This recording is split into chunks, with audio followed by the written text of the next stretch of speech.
What's going on, dragons? Happy Friday, and welcome to episode 23 of the ERCast, your weekly Friday Night Magic pre-show. I'm your co-host, Cory, and with me this week, as is every week, Cole's here. Cole's here in the studio. Hello, greetings. Welcome to episode 23. Salutations. No Taylor Swift, no 23 Taylor Swift reference? No, if she wrote a song about that, I think we'd start seeing all the other numbers prior to 22 first. We got to see 1, 2, 3. We got to hear 4. We got to hear 5, and so on and so forth. Six was a banger. Yeah. This week, you guys, we're going to be talking about not something you see too often, I think, in EDH, but something that does pop up a lot in other formats, and that is combat tricks. What? Okay. Yeah. Yeah, so this week we're going to be talking about combat tricks, both on the offensive and the defensive side, and just kind of getting our thoughts on all of it. And hopefully, possibly, maybe coming to a conclusion if they're viable or not. So I think where we kick this conversation off, Cole, is let's come up with a brief, kind of agreed upon definition on combat tricks, so we can go into this discussion.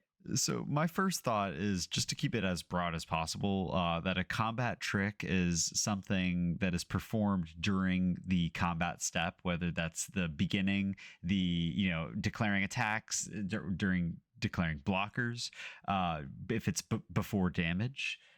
There are so many different points of interaction during combat. So I think our definition should include cards, but also abilities that would have to focus on the combat step to get their payoff, or are best used during the combat step. What do you think?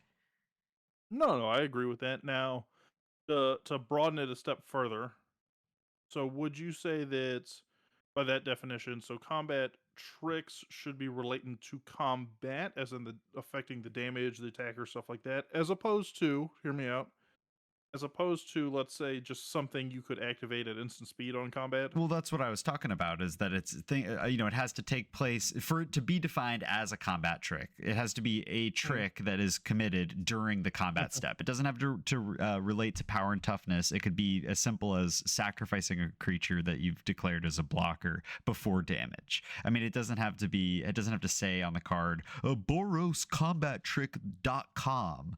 It could just be a matter of wording, or a double blocking in a cookie way. First off, it'll never say that because everyone knows it's boroscombattrick.net. Okay, it's not a .com. I'm sorry about that. Sorry, Watsy. It's .edu because you're going to get schooled when they happen. .edu. What about .edh? Where's that? That web. So we both agree it's going to be something you can trigger at some phase from the declare attacker step to the resolution of damage, essentially.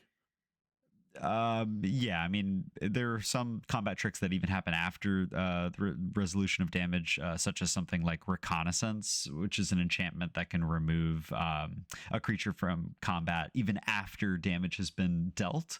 So really, just in broad terms, I'm saying it's anything that happens before main phase 1, but I'm sorry, after main phase 1, but before main phase 2. Okay, just keeping it as broad as general. It's the entire combat step. I've actually never heard of main phase 1 and main phase 2. Those sound like Yu-Gi-Oh terms, because I believe they're called pre-combat main phase and post-combat main phase. I'm quitting the podcast. Thank you, everybody. It's been a great year. I'll see you on YamiCast 2024, where we talk nothing but Yu-Gi-Oh.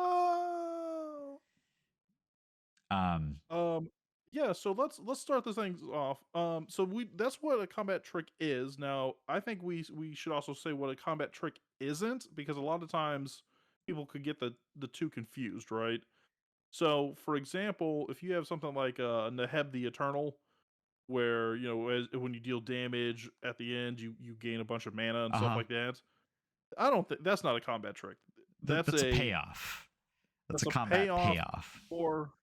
the Exactly, trick exactly. the It's trick eluding. revolves around there being some sort of element of surprise, or maybe I'm withholding information to you. And I'll give you a contender for what a combat trick is not. A combat trick is not lying about your creature's stats, or saying, oh, I don't know, if somebody says, hey, what do you got on your board, and I say, not too much, I got a couple tutus, and I don't mention that one of those tutus has death touch. That's not a combat trick, that's just lying.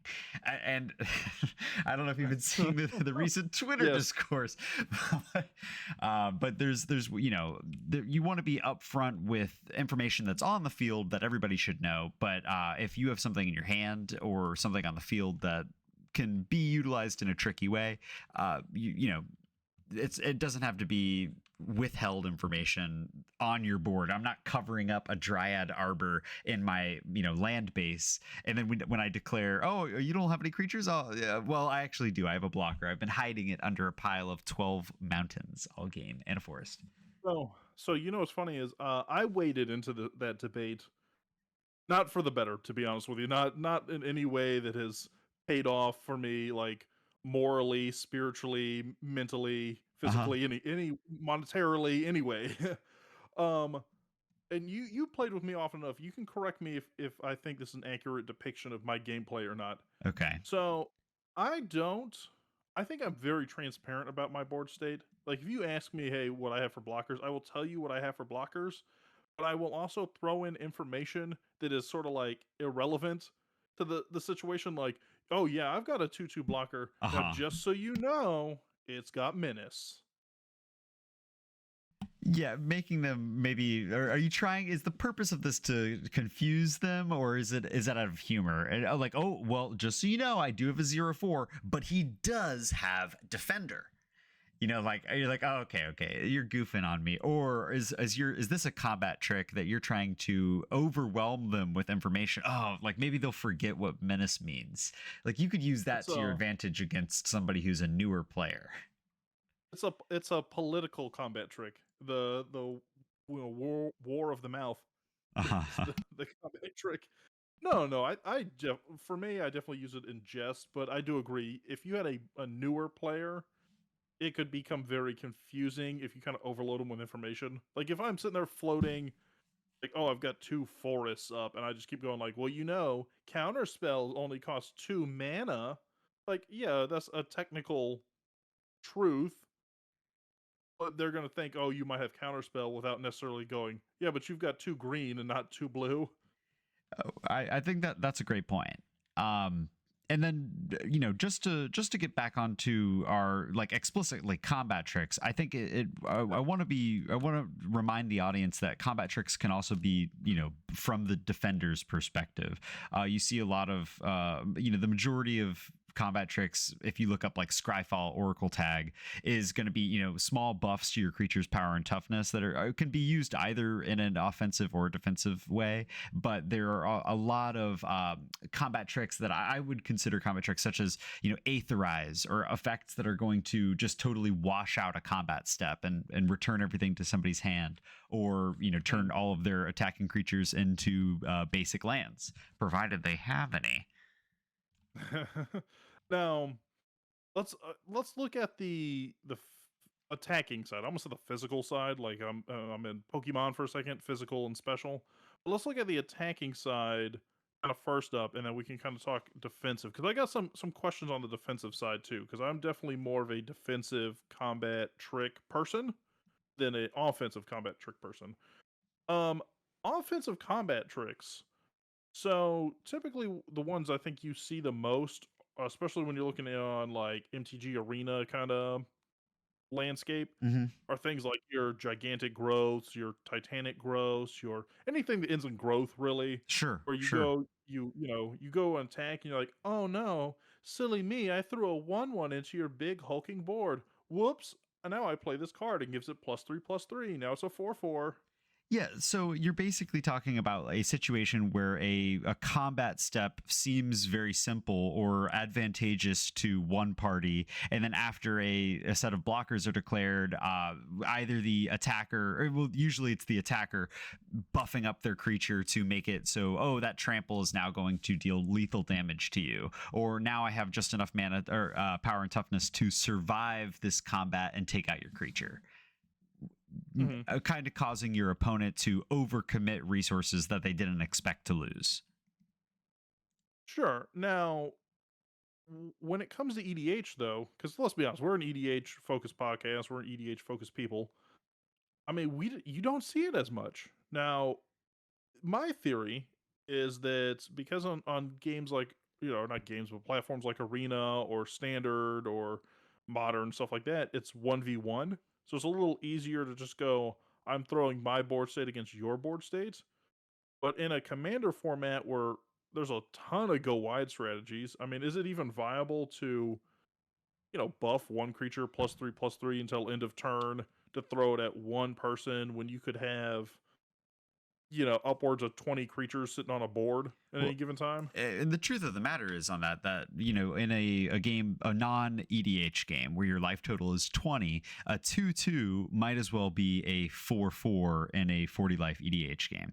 So if you're Mhm. casting a gigantic growth and giving +4/+4 to a creature in a 20 life format, you're getting essentially double the value that you would in a game of EDH. So yeah, you're not going to see as many of those small power buffs, but I think in our format you see a lot more combat tricks that either manipulate damage by turning it into something else, like infect, what, with a tainted strike, a little tainted strike action, or you are seeing a lot of these 1 mana 2 mana green spells that grant your creature hexproof, indestructible, give it a 1/1 counter, give it any sort of benefit, and which can be used either defensively in a non-combat situation to protect a creature from a board wipe, but it can also create a combat step that you simply cannot lose.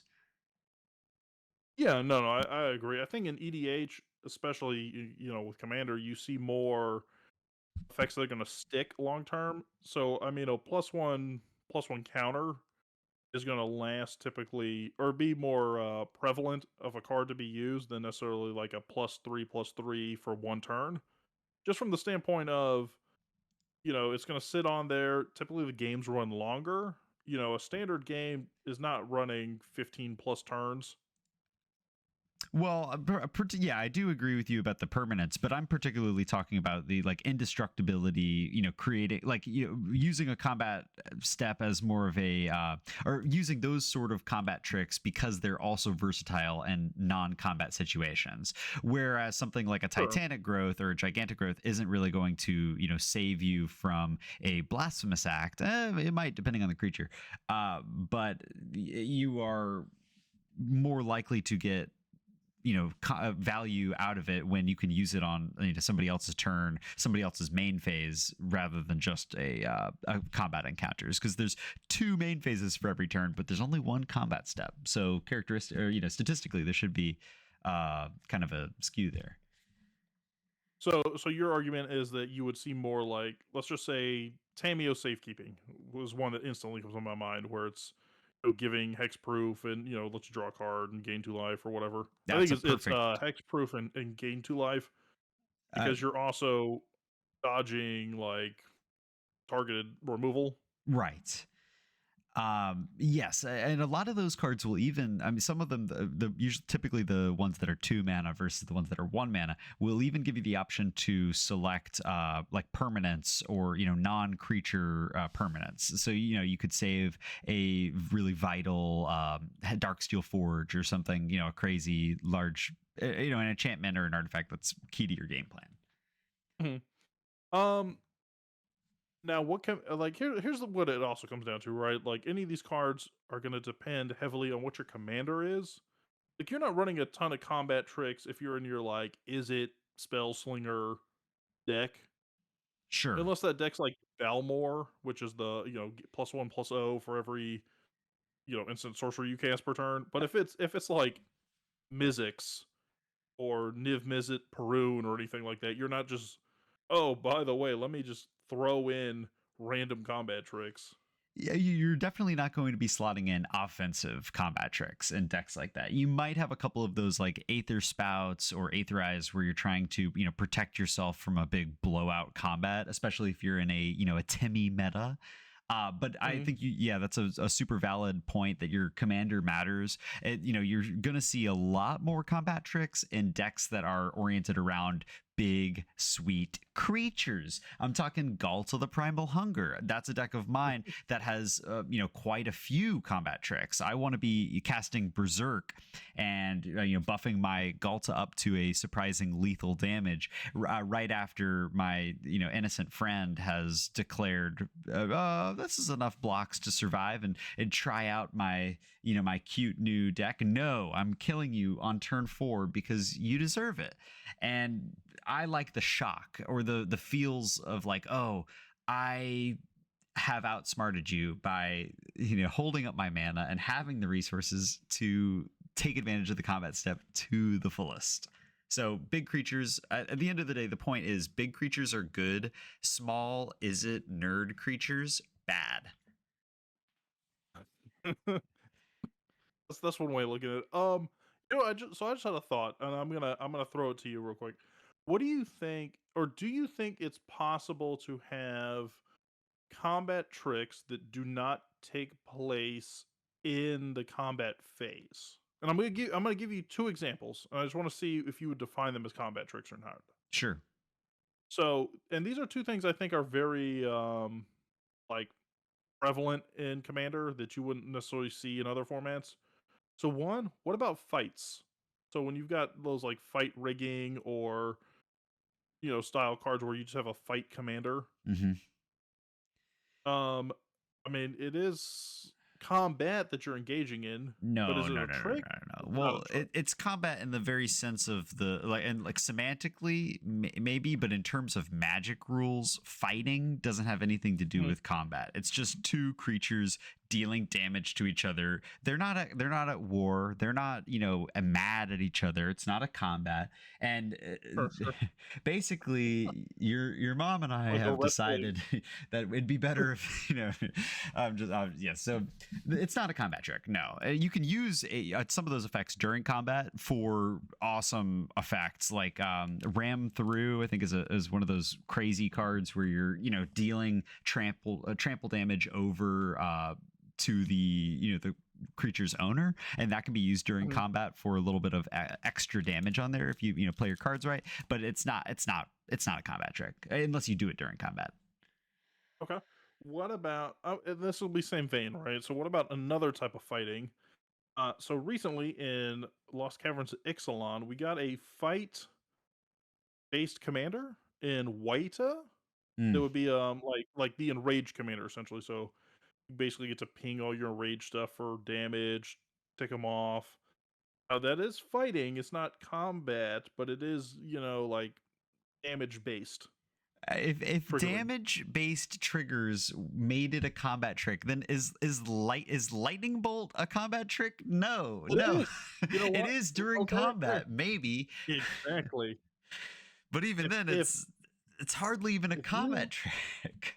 You're at if you that point. declare a blocker and I lightning bolt it, Uh-huh. I tricked you during combat. You didn't You've been trick me. tricked, You didn't sir. no, because you could still do that same effect after the combat is over on main phase 2 and make no difference as long as you're lightning bolting before before damage. Then sure, it's a combat trick, but lightning bolt in itself, not a combat trick.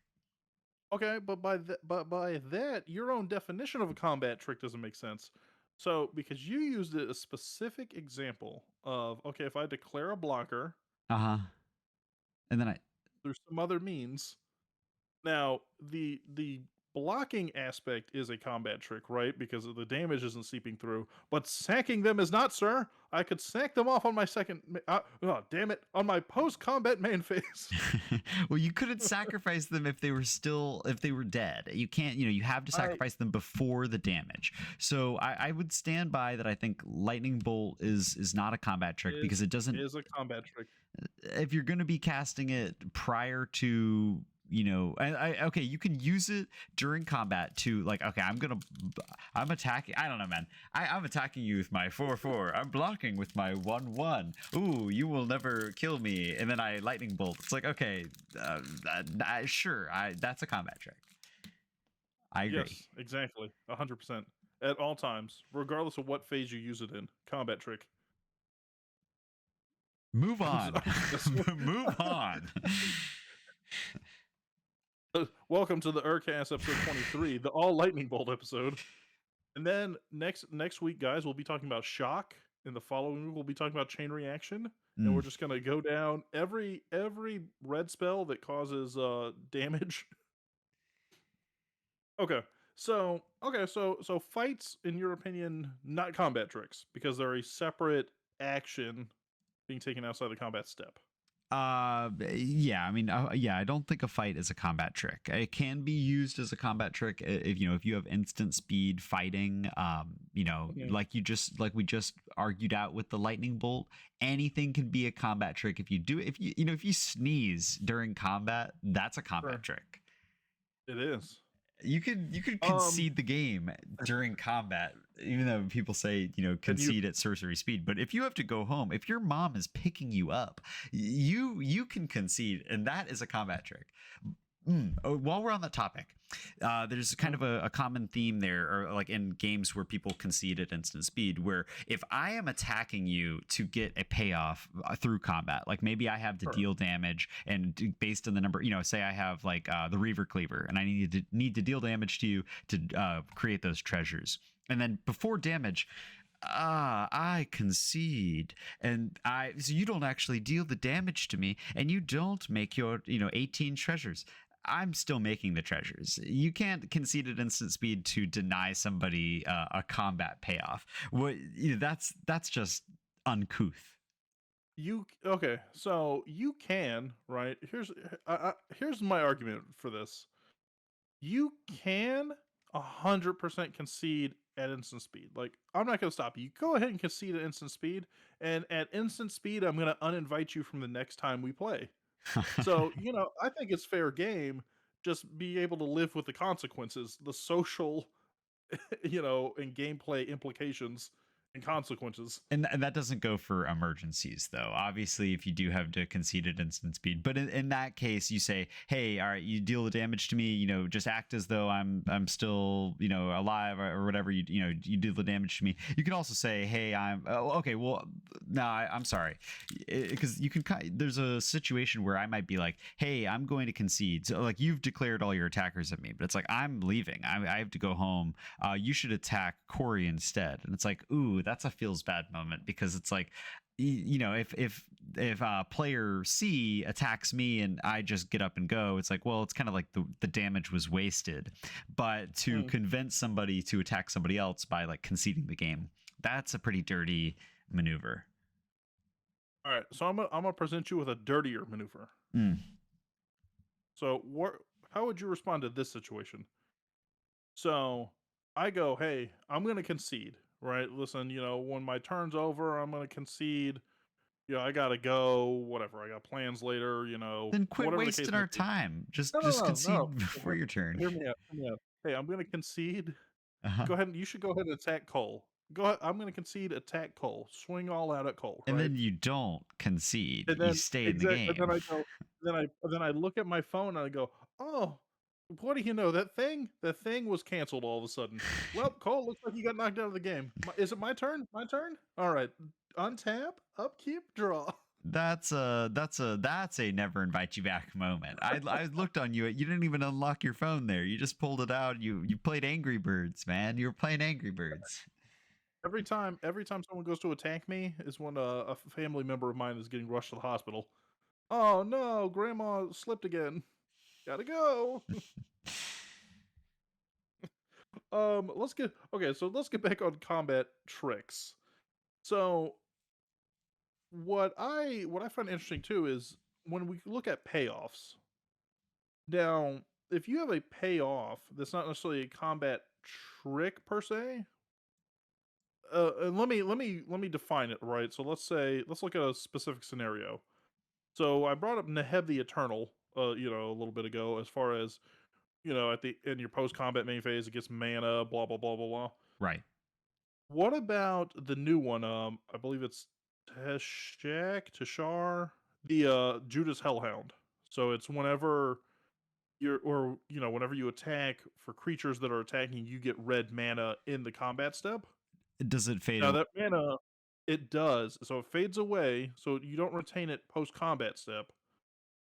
But if you got, let's say, a small mountain of red mana, and then you used it on something that wasn't necessarily combat related, like let's just say, hey, I got a bunch of red mana, I've got instant speed, cantrips to help me draw cards or something like You have that. clues on the field. You crack all your clues. Yeah, combat trick or no?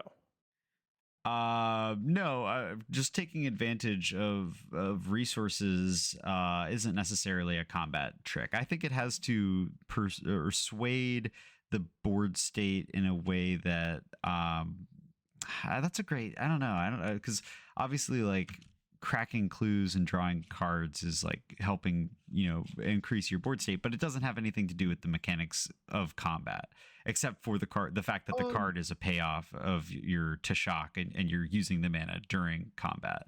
If you had some sort of something that gained power and toughness for each artifact that entered the battlefield, or maybe like a reckless Fireweaver, or or something to that effect. uh Obviously in that scenario I got some wires confused there, but there's ways that you can further that payoff, but right then that's just a matter of you have resources and you're using them. right. I think what you're talking about, where I've got a reckless flyer weaver or something like that. I think there's combat tricks on the back end of some of those things, but at that point you're really looking at combos. I would argue more than a combat trick, Yeah. because by that logic, right? Let's say, and this is going to be like a very specific scenario, but let's say I same thing. I go sideways. I make a bunch of red mana off of my dog, Hmm. and I use it to crack clues. And I just happen to have like Jury, Master of the Review, on the Sure. field, and he buffs up. I mean, that might be a combo that could sway combat, because instead of a 1/1, I might have now like a whatever, like a 5/5 or a 6/6 coming at you. I mean, that's not necessarily a combat trick, I would say, as much of a combo. Now, if on the tail end of that I went fling and I hurled that jury at you, I think the act of me using the fling would be a combat trick, but the whole build up to sack things and buff them up, maybe not so much. Yeah, so I mean that kind of reminds me of a great combat trick. Yeah, I mean, okay, so I agree with you that I mean, you're literally just using a payoff that triggers during combat.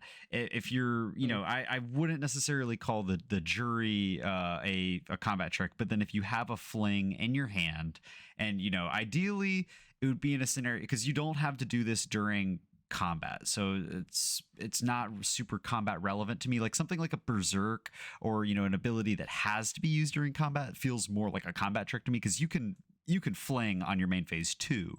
But something that Sure. I do really enjoy doing is getting a creature up to high power and toughness, attacking somebody. Ideally, you kill them on turn 4 or something like that. And then you turn around and fling that extra large creature. Ideally, it's like a 25/25, or it's gotten Xenaghost a couple times. It's looking, I guess it'd be a 26/26.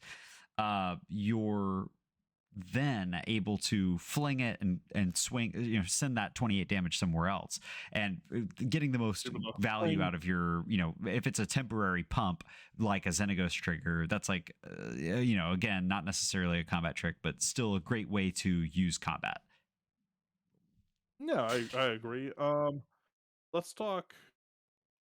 So here's an interesting one. So you brought up, we're talking about abilities a little bit now, right? Because I think we all agree that the Titanic Growths, the Berserks, the Ram Throughs, Charge Through, all those little things that'll give stuff trample and buffs and stuff like that are obviously combat tricks. But let's talk about abilities for a second. So when we're looking at Tashak, this Hound, that's a payoff. But what about abilities that are triggered based off of combat? Now, a lot of those are already on the board abilities. Like you can see that maybe your thing has boast that triggers only if it attacks. is that a combat trick, or is that also would you consider that a payoff? Like Myriad, for example, where you turn it sideways and you make token copies. Yeah, I'm gonna stand by that. I think it's a payoff because if it's on the board and everybody can see it, it's not like it's not missing information. It's not hidden information. It's not really a trick. It's a Mm. combat doohickey. You can call it a combat doohickey all you want. Uh, Thingy. but Now, yeah. no, now, I'm sitting on one specific one, and I'm sure if you guys are listening at home, you know exactly the ability I'm about to throw at Oh, Cole. I think I got it. Hold on, I'm gonna write it That's down. right, I'm gonna write it guys. down. Okay, okay. It Stall rhymes for a with second. menace. Oh, okay. All right, I'm You're no, no, calling. no. I'm thinking of a different one. Oh wait, I can't keep humming that. We'll get striked. I'll tell you mine second. What you got? Menace? Uh, nine Hutsu. Oh, ninjutsu. Uh-huh. Yeah, that's a combat trick. That's a funny little combat trick. You're swapping out a creature for something typically a stronger creature, or you're getting an advantage out of an unblocked creature in a way that is unexpected. That's a combat trick. So in that case, why is Yuriko not known as the combat trick commander? Yuriko's known as the unfun commander. Is She's it really strong. so? Is the existence of Yuriko and Satoru Omazawa, is that just like that the single proof that combat tricks work in EDH? Like the fact that those two ninja commanders exist should be like, hey, combat tricks actually are prevalent, and they're all Demir. Weird. That's a great point, but we haven't really got too deep into defensive combat tricks because I think you might be seeing a lot of like I mentioned earlier, Tainted Strike, which is a black card that gives +1/+0 and infect as other another Demir combat trick. But I think you start to see a lot of blue and red and white in the defensive combat tricks. Mhm. I do have another keyword I'd like to throw at you real quick. Because throwing is what you're going to be doing when you activate Blood Rush. All my homies love Blood Oh, Rush. Uh, where all three cards is printed on. you're typically paying a bit of mana, you're discarding the card, and you are pumping an attacking creature and giving them some sort of effect. Uh, the pump is typically the power and the toughness of the creature that you're discarding to the blood rush, and it's an interesting ability because it can only be used during combat. It has to be given to an attacking creature, uh, and I mean, it's there. It's a Yeah, combat I trick. like it's there. It's It's there. discarded from On your how hand. no. On how many creatures is it there? 2, 3, I 7? You're gonna eat your words in just a second here. No. There's one card, and it's called Blood Rush, and that's the only card that has Blood Rush. 100%. I have There's no way. 13 cards with Blood All in the Rush. same set, right? And it's some set no No, one's ever used, no, it's like in a million Urza's Butt sets. Trick. It's in a million sets, and it's actually really good because you're getting the value of the creature's power and toughness for a fraction of the cost. For instance, a card that is actually super relevant is Rubble Hulk, which its power and toughness is equal to the number of lands you control, and that stays true in the Blood Rush. For a 1, a red, and a green, you're discarding this guy, and you're giving a target attacking creature XX until end of turn, where X is the number of lands you control. So you're turning your Joe Schmo 1/1 blocker into late game. Now he's an 11/11 attacker, and he's Pretty nobody's blocking comfortable. a 1/1, and he's no longer chumping. He's killing for 3. Yeah, but your problem on this example is I have to float Naya colors at all times. You don't have to float Naya. It's 1, a red, and a green. It's Gruul, baby. You can float Oh, I Gruul. thought you said, 1 green, red, green, white. Well, run back the tapes. I'm too hyped about this right now, and I will let you know all Blood Rush colors are within Gruul, so you're not really going to be doing this combat trick in Naya or in you might be doing it in Naya, but you're not going to be doing it in Demir. I meant. Classic Azorius Blood Rush. So thematic, so rich. Okay, so that's offensive, right? But let's talk defensive for a moment because obviously we're not using berserk on. I mean, you could. The trample doesn't matter, but maybe you really care about having +3/+3 on your defender. But I want to talk about my favorite combat trick in all of EDH, and that is fogs. Oh, yeah, absolutely. Uh, So, so fog obviously just as a rule of thumb is any card that essentially has the line of text that says can prevent all combat damage till end of turn. yeah. The most obvious and common one obviously is fog, which is 1 green for prevent all combat damage till end of turn.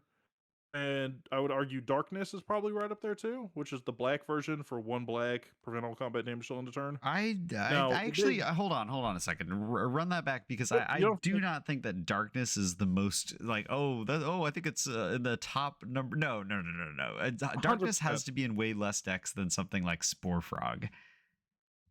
Well, okay, so I was gonna hold off on Spore Frog, right? Because I just wanted to define what a fog is. But I do want to talk about Spore Frog in this specific sense, right? So I personally am a fan of fogs that have some kind of added like benefit to them.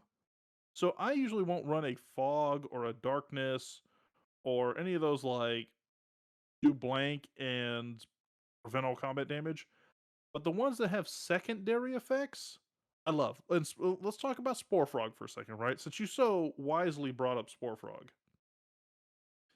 Spore Frog is 1 green, you can sacrifice it to prevent all combat damage till end of turn. But in my girl Marin of Clan Nell Toth, it's a repeatable fog. Yeah, I think this is groundbreaking news. I don't think anybody's ever used this tech before. You should Yeah, honestly, yeah. Marin, this whole Marin of Clan Toth seems like an interesting commander. Yeah, I pulled up the stats here, and I do want to mention that Darkness is in a whopping 1% of almost 2 million decks, in about 17,000 decks, whereas Spore Frog, Okay, 3%. 48,000 decks. Okay. Not okay, but only is here's it a no, no, frog. no, no, no. uh Here's huh. your problem with this, right? Uh So huh. you're comparing darkness to every deck that can legally run darkness, in which I would argue there are better things I would want with that black pip. Because that includes like 5 mana stuff, or 5 color cost stuff, like right? Sure. But Spore Frog comes on a stick and it's repeatable. So any kind of like Anything green, is green, black repeatable if you can recursion, loop it. Anything is repeatable if you can loop it. If you could, bring loop this back. you can loop Loop it this back, instant from scrub. your. Yeah. First off, Spore Frog, and it's adorable. Here's what it comes down to. Spore Frog you can hold up as a threat. I can sit on a Spore Frog because think about it, in Marin, and you know this is true because you've seen it. You've seen it, Cole. That in Marin, people will sit there with Spore Frog up and they won't even attack that player because, oh, he's just going to activate Spore Frog anyways. And that's how they trick you into getting the little snowball effect where suddenly they've got, a whole mountain of value because nobody just kept attacking them and pressing them to sacrifice Spore Frog every single turn. Well, that's the thing is like, okay, I have a Marin deck. I have a Spore Frog in my Marin deck, and I'd love to loop it. You're a monster. No, but here's the thing: is that if there's much more valuable things I want to be looping. If I'm forced Hmm. to loop Spore Frog, every off of my Marin trigger, I'm denying myself a fleshbag Marauder. I'm denying myself an It that betrays, because I need to protect myself from combat. So I think that to hate on Marin so many years after her, free Marin #free Marin, that should be a T-shirt. I actually want so don't get me wrong, I actually really like Marin. In the sense of so I've got an Azuri experience counter deck, Hmm.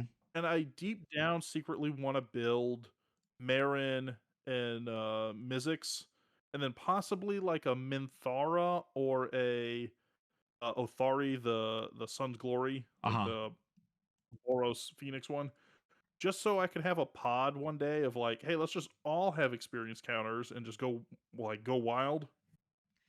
Uh, So I do privately love it. I just think that Spore Frog to me, I think Spore Frog is better than a Fog because it's easier to repeat. Like, especially in green. If we look at just basic Fog, I mean, getting a creature back in mono green is a lot easier than looping an instant in mono green. Well, absolutely. I 100% agree. Well, and if you're, if you're afraid of casting an eternal witness, which I know you are, or if you're afraid of a I hate noxious the recover on revival, Bala. or if you don't like a Timur Sabertooth to bounce the eternal witness to return the fog to your hand to be able to cast, repeat this for 6 mana indefinitely. I think that there's enough. There's in green, in mono Mhm. green, you can think of easier ways to loop Spore Frog. I can too. The exact same method with Eternal Witness and a Temura Sabertooth. So I think that they're pretty much indistinguishable in green. I will say, if No. we're talking about fogging creatures, I always have to talk about Uh-huh. my boy Spike Weaver, which I play in a number of decks, which is a 4 mana spike. It looks like a spider, but it's really not. It's a leech with a spider's face, and it's the art's awesome. Check it out. But he comes in with 4/1/1 counters on him, and you can pay one, you can remove a counter, and you can put a counter on another creature, which is dope especially if you have Hardened Scales effect. Or you can pay one, you can remove a counter from him, and you can fog combat 4 times over for the price of one colorless mana anytime you want. That's way better than Spore Frog. It's repeatable, and if you have any sort of way to abuse counters, this is an effect that not only outshines Spore Frog, it outspikes for Spore Frog because he's a spike. He's a spike creature. Boo. Okay. So I'm gonna up it even more because I'm a big fan of fogs, and I think fogs are more relevant in EDH nowadays than they were. Uh huh. So hear me out. So I think things like fog and darkness. Listen, they're nice because you only need to hold up 1 mana, right? Because on your turn, everybody's like, I want to tap out all my mana and do big things and play big creatures. So you don't necessarily want to sit there and like pass your turn holding up 7 8 mana for an instant speed. Maybe somebody bothers me, Uh huh. but I'm gonna run. Okay, so I had five. I had five. I was gonna run past you to see what you thought, but we already covered Spore Frog.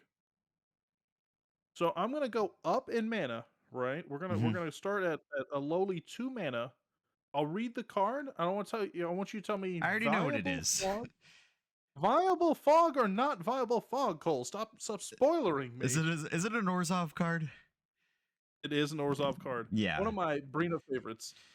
So first off, yeah, listen. We got Batwing Broom. Mm. It's one and a Orzhov hybrid. Prevent all combat damage that would be dealt this turn if white was spent to cast it. Each player loses 1 life for each attacking creature he or she controls if black was spent to cast it, and you do both if both were spent to cast it. So you cast it for a white and a black, you can prevent all damage, and you can ping them all back for 1 life for everything attacking you. Yeah, I think Perfect card. viable. I mean, if I'm allowed to go in depth, I would say briefly that this is a class of cards, combat tricks, in the realm of Aikido, or like taking damage that would be dealt to me and redirecting it outwards. You're not fogging in that sense, but you are, because you're not you are preventing damage, but you're just redirecting it. There's a lot of cards like in that suite. You've got your deflecting palms. You've got your comeuppance style cards, a lot of which just got reprinted in the Blame Game precon from Murders at Karlov Manor. But those are cards that I think are always a ton of fun to see, especially in a casual game, because it turns a blowout combat into a oh wow, I lose just like that. Like a Mhm. horde of unstoppable goblins. It's the equivalent of a Rakdos charm. You get that satisfaction of, oh, you flew too close to the sun, your wings burned, and now you're flying and falling into the ocean with style. Yeah, this is like a great late game card, right? So if you get to that point where everybody's under 10 life or something, and I love, like I said, I love it in Brina because in Brina I typically only have 1 to 2 creatures out at any given time, and people, for some unknown reason, love to target me, which makes no sense to be honest with you, because as we know, I'm a failure as a player. But Lies. but Lies. It's nice when somebody's like, "I'm gonna attack you with my 7/11s," and you stick it to you because I'll go wide, and you're like, "Well, I'll ping you for 7 damage." Oh, well, good game. Uh-huh. Okay. So we give this one a thumbs up? Absolutely. Okay. Going to 4 mana, you brought up Markov Manor. So I don't know if you've seen this card. I actually came across it when we were studying this episode. What do we got? So we're gonna go into the classic fog colors of Boros. Boros Fog. With Take the Bait. It's 2 red white. You can only cast this spell during an opponent's turn and only during combat. So it can only be responded to on an opponent's combat step. You're going to prevent all damage that would be dealt to you and planeswalkers you control. So a little different because most fogs will prevent all combat damage regardless of where it's targeted. This just protects you. Then you're going to untap all attacking creatures and goad them. Then after this phase, there's an additional combat phase. Yeah, so this is a 4 mana redirect of damage as well. So very similarly to the Batwing Broom, but you're just, goading towards another player. I think it's Mhm. cool. 4 mana seems like a lot to keep up. And obviously, like these kind of tricks work better when you are only seeing them for the first time. As soon as you see them, more and more, I might start to say, "Hey, Corey has 4 mana open and a handful of cards." I can assume, there's a chance he might have some sort of bait that he wants me to take.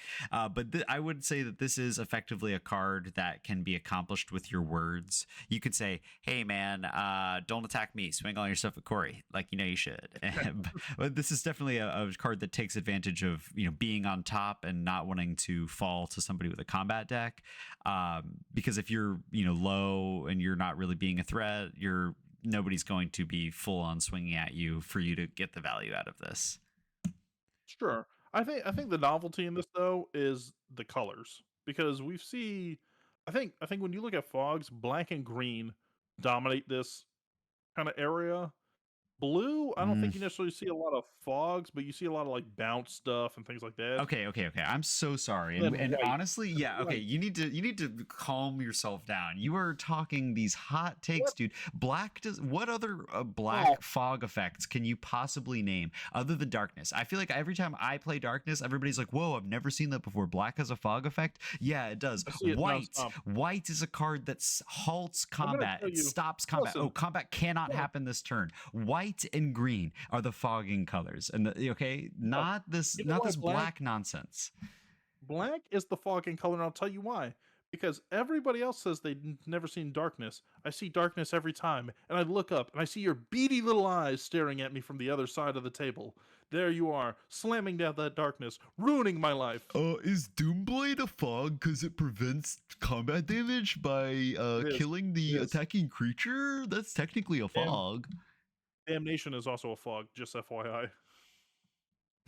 But not Wrath of God, that's a board wipe. Don't get All them right, all right, confused. all right. What's the next card?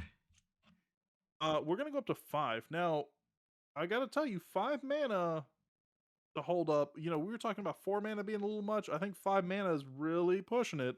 Sure, We're gonna look at we got 2 of them at 5 mana actually. But first off, we're gonna look at the classic Ink Shield. love it. I think everybody's favorite or most well known fog from the last, I would even say like 5 years. It's not even that old, but I would say you go back 3, 4, 5 years, and that's probably the fog. Okay. Um, Hold on, one more second. I know 100%. I'm like cutting it so often, but we keep saying the word fog, but it just gotta we have to specify that a fog is something that prevents all combat damage. So this is going to be combat This damage does that's prevent. swinging everywhere. This is a one-sided fog. It's not really a fog. It's more of a mist, It's more of a smog. a haze, if you will. Yeah, we haven't even talked about obscuring haze, by the way, which is the zero, the zero costed one, which has like zero play in that whole cycle. Um, but Ink Shield, which is 100% a fog. 3 white black, prevent all combat damage dealt to you. That's why it's the best kind of fog, by the way, because who cares about the other players? It's all about guarding you. And for each 1 damage prevented this way, you create a 2/1 white black flying inkling creature token, instant board state. Yeah, I love this card. This is a really special card. You might know Sheldon Menery, who passed away last year from cancer. He is doing they're doing a secret lair in his honor. This was a card that he often spoke about. He was a tricky guy when he was playing, Magic, and really got a kick out of these big blowout plays. And so they have a really beautiful printing of ink shield that's coming out with which will have Sheldon, painted on it. It looks really good. It's a very Mm. beautiful it's a beautiful card, and it's actually for a good cause. I think they're donating the money to a charity. I'm not sure on the 100% on the details there, and I'm not trying to shill for Wizards of the Coast, but it's a good cause. I love Ink Shield. It's a big blowout, and that's another card where you can, holding up 4 mana, for the goad effect. I feel like that's kind of a feels bad moment, especially if you don't have to end up using it. But the Ink Shield, even just holding up 5 mana without an Ink Shield in hand, if you're in the right colors, somebody might assume you have an Ink Shield. That's a card that strikes fear into the heart of somebody who's attacking with a ton of creatures. Uh, and creating the board state and that strike back with those 2/1 flying inklings is often enough to just, take the game. Yeah, no, 100% agree. By the way, Ink Shield currently over $20. Yeah, not surprised. So Most that's of these another most of these secret lair fogs shill are reason. yeah, no, I mean, most of these fogs are hovering in like the $2, $3 max. This one, 21.80 is the current going price. Yeah, pick up I the do have secret lair. no 100%. I pick up the Secret Lair. There's a lot of good cards in there too. There's a Italian language version of Greater Good. Looks kind of interesting. I thought that I'm not sure if in all versions it's Italian, but I know he always says or that was like he always said it in Italian. Mm. So it is they're specifically reprinting it in Italian because of the fact that Wow. he only spoke of it in Italian. Now, we didn't plan this, by the way, but there is one other fog. And this is a fog by your own definition in that it prevents all combat damage that would be dealt this turn. No, Uh, okay. this one actually, and here's why I say it wasn't planned, right? So I did not know Sheldon, other than obviously his presence in the community and stuff like that. But personally, on a personal note, I didn't necessarily know him one on one. However, he did recommend a single card to me one time on Twitter. Oh, It's a fog. that's kind of cool. um, I have always wanted to fit it into a deck, but I've never quite found the right deck for it. I think it has to go into a mono green deck, to be honest with you. But it's Jahira's Respite. That's 4 and a green. You search your library for up to X basic land cards, where X is the number of creatures attacking you. You put those cards on the battlefield tapped, and then shuffle, and you prevent all combat damage that will be dealt this turn. So instead of like the Ink Shield instant board state, this gives you the Ink Shield of ramp, essentially. Wow. So for every creature attacking you, you can go search for a basic land card, put it in the battlefield tap for 5 mana. That's a strong ramp effect. Hopefully you're not dying to the combat step and you get to make use of those lands.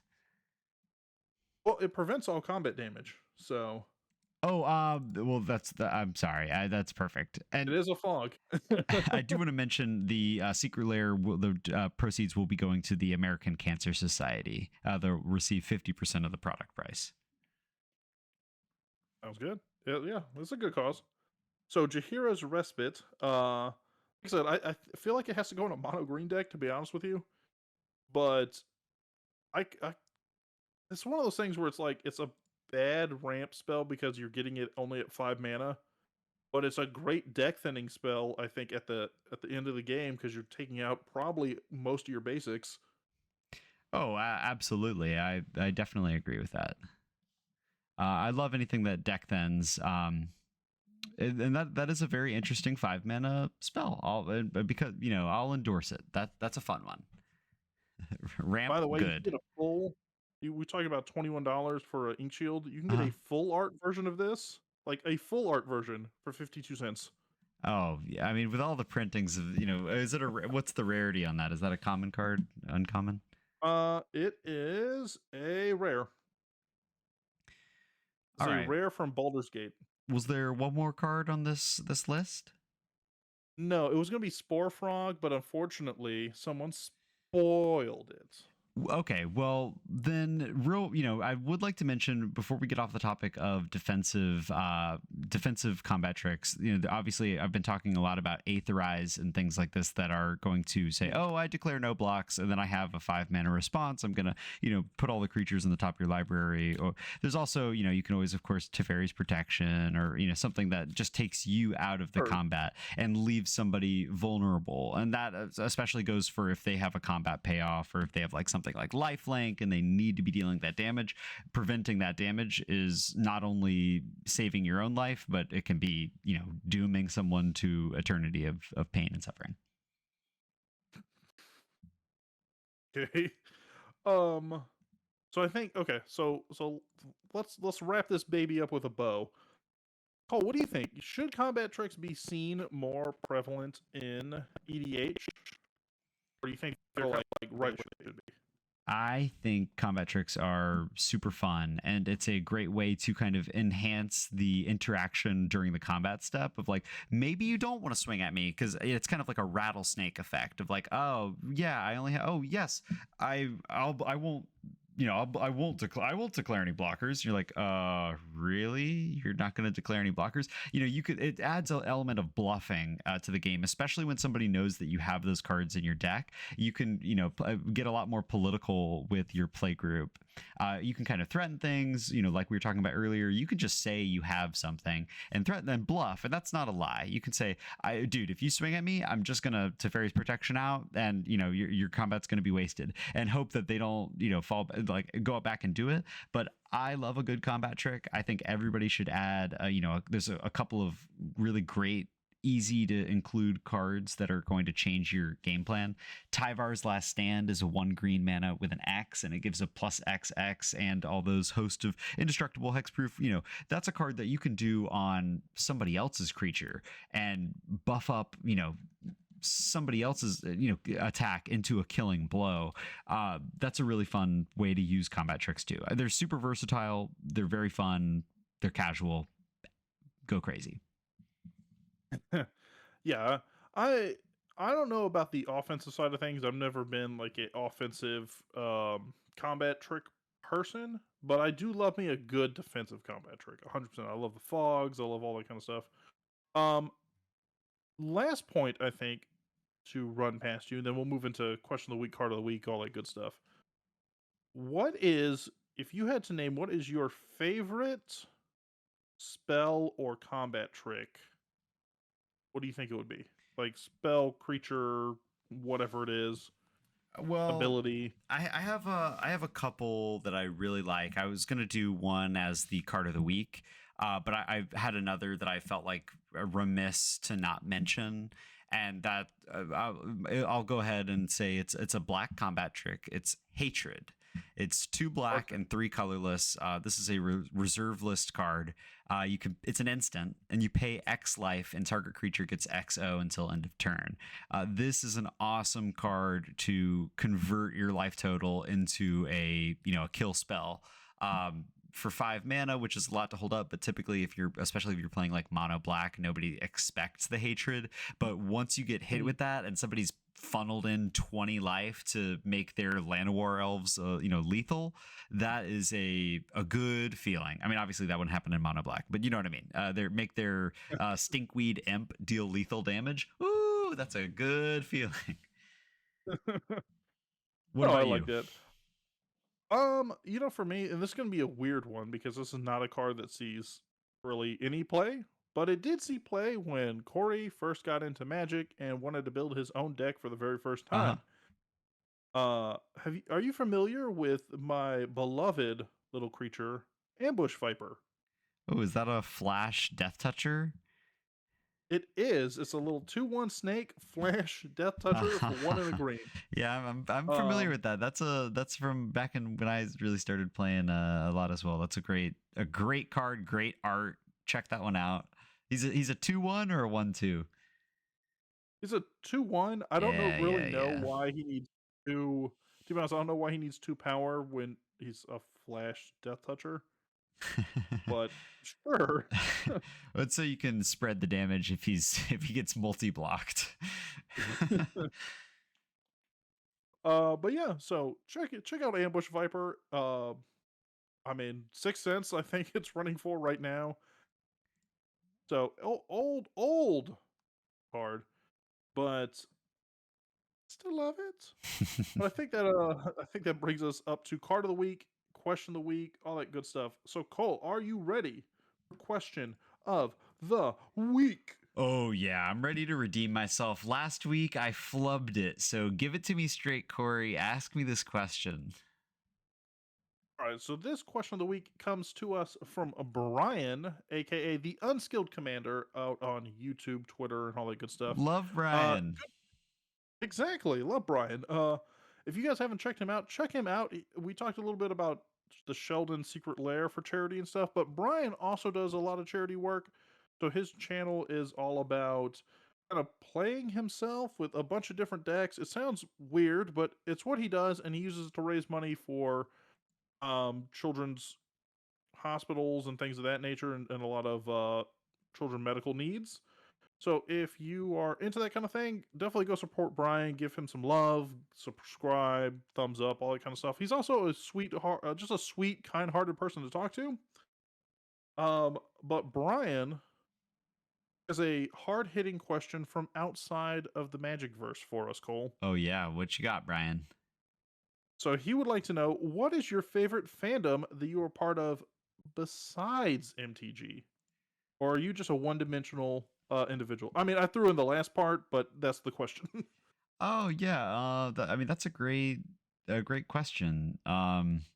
So in terms of fandom, that's it's going to be like for me, I would say I'm a big anime fan. I enjoy, anime and animated movies, and I like getting a little nerdy with it. So I love I'm still reeling from the end of Attack on Titan, but I'd say the our hearts and souls for the cause.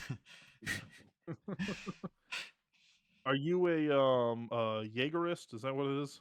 Um, I don't think if we're worried about getting flagged, I think we keep this talk to a bare minimum. You're clear of that one? No. I love anime. I love manga. So I enjoy all sects of the nerd sphere. Yeah, I like that too. I was also like really big into manga and stuff kind of growing up. Like before Magic and stuff, I was definitely into like One Piece and Shonen Jump. I actually still have some old Shonen Jumps in my office, like maybe 8 feet or so to my right. Yo, dig Um, the Yu-Gi-Oh cards out of there, and they're all worth like $20 to $30 now. uh-huh. Yeah, peel off the little sealed one. You gotta rub that like gel-like substance off the back. Or eat it if you're a Yeah, brave if person. you're so inclined. Yeah, I was definitely into manga and that kind of thing. I didn't get too deep into anime outside of like Yu-Gi-Oh at the time, but I'm definitely enjoying the resurgence of One Piece kind of stuff going on right now. Well, hey, this is a recommendation to you, but also to the reader. A really great show that's going on right now is Freerin. It's an absolutely epic story about a mage who is immortal, or basically immortal. It's really great, and the music's awesome. It has a great dub, and the sub's awesome. So give it a shot. It's like 18 or something like 20 episodes are out right now. So easy to zoom through. Sure. I guess as a like an adult, by the way, if I had to put myself into a fandom, I have fallen deep into the board game slash like puzzle crafting universes. Sure. So for those of you guys who don't know, I also do D&D, like with some friends and stuff like that. So I do a lot of DMing. I also am in the process of working on my own card game. So I do a lot of those kind of things. I like the idea of kind of designing my own like intricate little puzzles and board games and stuff like that. But then, hey, that's what I do when I'm not playing Magic, which is its own intricate little board puzzle in and of itself. But hey, Brian, thank you so much for the question. Cole, I think that brings us up to card of the week. Yeah, so like I mentioned earlier, this is another classic. I love this card. I think it's a really fun artifact. It's 6 mana. Sometimes it's a combat trick. You might have heard of it. You know it. You love it. It's Embercleave. Legendary artifact. It's an equipment. You can flash this in, and it costs 1 less to cast for each attacking creature you control. So it costs 4 and 2 red, but at its high, at its ceiling, it can cost only 2 red. You're flashing this in, and when it ETBs, you get to attach it to a creature you control, and you give that creature +1/+1, double strike, and trample. It has an equip cost of 3, but typically you're flashing in an Embercleave and attaching it to a already pretty monstrous creature, and you're giving it double strike. You can also use this to save a creature from death by giving it the coveted first strike section of double strike, which can win you a combat that you typically wouldn't win. This is a awesome card that feels great to cast, and double strike and trample. Ooh, that's a dirty combo. No, you know what's sad is when you said 6 mana, like combat trick essentially. For whatever reason, my brain went, is Coveted Jewel a combat trick? It's 6 mana. I can pass it around, or it gets passed around via combat. Uh-huh. No, I think Embercleave is a great kind of piece, especially in casual decks. I know it's kind of like fallen off of the competitive side of things, if it was ever really there. But as far as like casual to mid power, you want to sit down at a table and just have like a nice power piece that's a lot of fun and kind of can change the board state in your favor in an instant. Great card to have, right? Well, Also, it's not an instant; it's an cool art. artifact. Well, I said it could do it in an instant, as in like instantaneously. I'm just your messing fates around. change. I'm just pulling you're yanking your chain. But also great art. So great card of the week, Cole. Thank you. So humble, so suave. But hey, thank you guys for making it to the end of today's episode. If you would like to follow us online, first off, I think we should give a great and wholehearted shout out to everyone that's been subscribing to us on YouTube recently. So we Woo. do have a good number of new listeners. I think as of this recording, we have like 20 or 30% spike in subs. So thank you very much if you've taken the time to kind of check us out, hit subscribe, and you're listening to us right now. If you are listening to us on Spotify and also want to check out us on YouTube, go ahead and do that as well, because we also put up some video content where you can see us rank Cole's decks. We can see how Cole responds when we ask him if he pays the one, all that kind of good stuff. So you can always check us out there also for some additional content. But you can follow Cole as well online at loveandmana.mtg. That's You can right. follow me online at Sleevecard, and you can reach out to the pod at any time at UrCastPod or at contact.urcast@gmail.com. Any of those places you can submit your question of the week. You can tell Cole what your thoughts on Embercleaver are, and if you have a card of the week you'd like to force him to recite on episode. But with that being said, guys, thank you for making it to the end of today's episode. Have yourselves a magical Friday, and we'll see you next week. Bye, guys.